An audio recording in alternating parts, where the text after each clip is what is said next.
अक्सर दोस्त कहते हैं हकीम साहब, लटके हुए पेट के बारे में कोई हमें नुस्खा बता दें, अच्छी जो है वो हमें गाइडेंस दे दें। तो यार इसके लिए 3 चीज़ें बहुत अच्छी हैं, ज़ीरा सफ़ेद, इलसी के बीज, अच्छा उसको थोड़ा-सा गर्म कर लीजिएगा और देसी अजवाइन।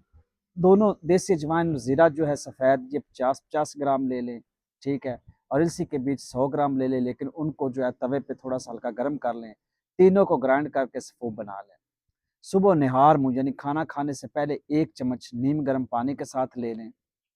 आधा चम्मच रात को खाना खाने के बाद लें, लेकिन याद रहे जब मेडिसिन लें, उसके बाद रात को कोई चीज़ खाएँ ना।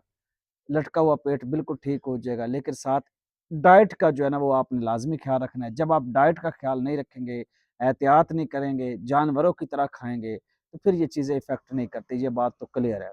वो आपने ज़ात लाज़मी ख़्याल रखना है, आपका लटका हुआ जो पेट है, इसकी चर्बी है, ये ख़त्म हो जाएगी।